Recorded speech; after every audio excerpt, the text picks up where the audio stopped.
Ever since humanity first set sail, the vast unexplored oceans have been a breeding ground for legends. We've all heard tales of terrifying sea monsters, colossal beasts that could swallow ships whole, krakens, sea serpents, mermaids. Creatures have haunted our nightmares and fueled our imaginations for centuries.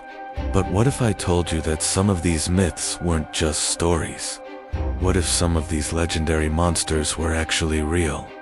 Today, we're diving deep into the abyss to uncover the surprising, true stories behind the most famous mythical sea creatures. We'll separate fact from fiction and discover the incredible real-life animals that inspired these enduring legends. Get ready, because the truth is often stranger and more amazing than any myth. First up, the legendary Kraken, described in Norse sagas as a monster of immense size, capable of pulling entire ships down to the depths with its massive tentacles. For centuries, sailors whispered tales of this colossal beast, a true terror of the deep. It sounds like pure fantasy, right? A monster too big to be real, but the ocean holds its secrets close. The myth of the Kraken is almost certainly based on a very real and equally awe-inspiring creature, the giant squid. For a long time, the giant squid was a cryptid itself, a creature known only from sailors' tales and the occasional carcass washed ashore. It wasn't until 2004 that a live giant squid was photographed in its natural habitat. These animals can grow to astounding sizes, with some estimates putting them at over 40 feet long. They have the largest eyes of any animal on Earth, the size of dinner plates, perfect for seeing in the deep, dark ocean. And those tentacles. They're lined with powerful suckers, some with sharp chitinous rings, easily capable of leaving scars on the skin of their main predator, the sperm whale. Imagine a 19th century sailor in a wooden boat, witnessing a battle between a sperm whale and a giant squid. It is easy to see how the legend of the fearsome Kraken was born from this titanic struggle. So, the Kraken wasn't a myth after all. It was just a misunderstood giant of the deep. Next, let's talk about sea serpents. Nearly every maritime culture has its own version of a long, serpentine monster gliding through the waves. From the Leviathan of the Bible to the Jormungandr of Norse mythology, these creatures have been a staple of sea lore. Countless sightings have been reported throughout history, describing a creature with a horse-like head and a long, undulating body. Many of these sea serpent sightings can likely be explained by misidentification, a group of dolphins leaping in a line, a floating log, or even a large row of seaweed could look like a single, massive creature from a distance. But one real animal is a prime candidate for the sea serpent legend, the oarfish. The oarfish is the world's longest bony fish, capable of reaching lengths of up to 36 feet, or even longer. They have a long, ribbon-like body, a silvery sheen, and a vibrant red dorsal fin that runs the entire length of their body, forming a crest on their head. They are incredibly elusive, living in the deep ocean, and are usually only seen when they are sick or dying and wash ashore. A fisherman encountering one of these bizarre, giant snake-like fish on the surface would have one heck of a story to tell. Back at port, a story that could easily grow into the legend of a fearsome sea serpent. And now for one of the most enchanting and enduring myths of the sea, mermaids. These half-human, half-fish beings have captivated us for thousands of years, appearing in the folklore of cultures across the globe. From the beautiful, seductive sirens of Greek mythology to the gentle, benevolent merfolk of other tales. Christopher Columbus himself reported seeing 3 mermaids on his voyage to the Americas, describing them as not half as beautiful as they are painted. So, what was he, and countless other sailors, actually seeing? The most widely accepted explanation points to a gentle, blubbery marine mammal, the manatee, and its close relative, the dugong. From a distance, to a tired, lonely, and possibly rum-soaked sailor. These creatures could be mistaken for a human figure. They have two flippers that can look like arms, and they sometimes rise vertically out of the water. Mothers often cradle their young in these flippers. Much like a human mother would hold a baby, their heads can, with a lot of imagination, look vaguely human.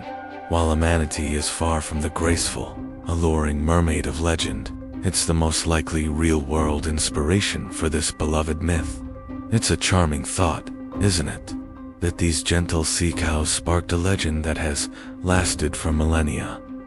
Let's move on to a creature from Greek mythology, Scylla, in Homer's Odyssey. Scylla is described as a terrifying monster living in a narrow strait. She had 12 feet, 6 long necks, and heads filled with rows of sharp teeth. As ships passed, she would snatch sailors from the deck and devour them. It's a truly horrifying image. While no monster with 6 heads exists, the core idea of a deadly, multi-limbed creature snatching prey from above has a real-world counterpart. Some historians and biologists believe the myth of Scylla could have been inspired by the behavior of certain large species of octopus or squid.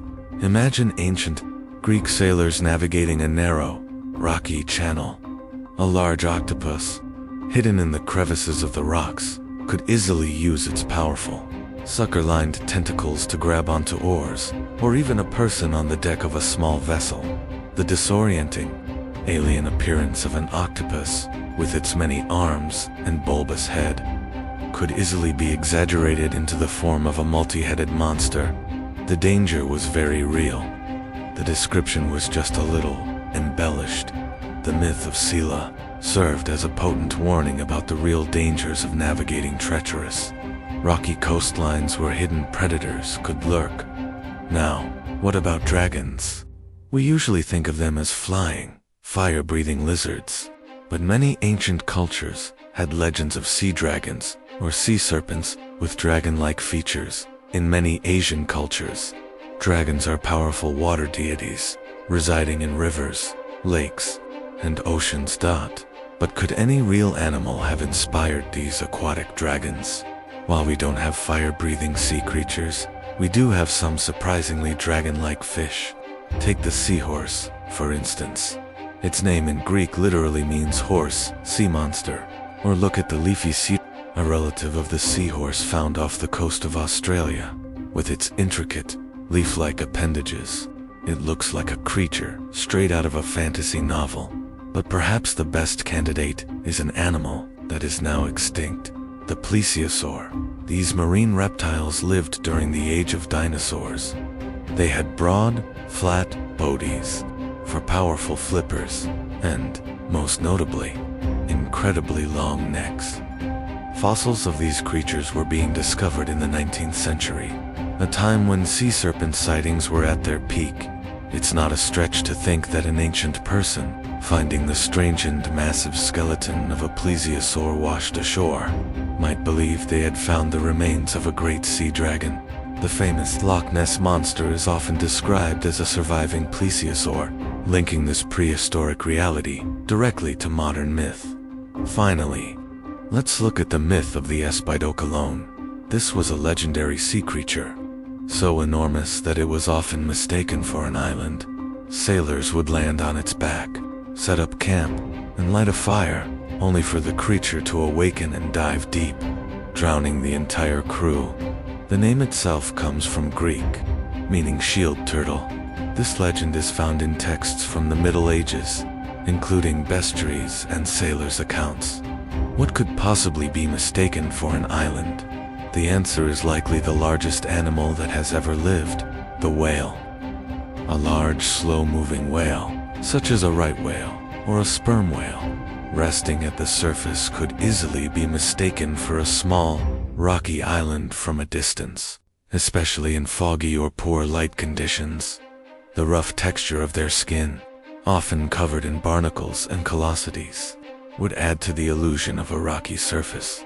While the idea of lighting a fire on its back is probably a dramatic addition, the core of the myth mistaking a giant living creature for a piece of land is entirely plausible.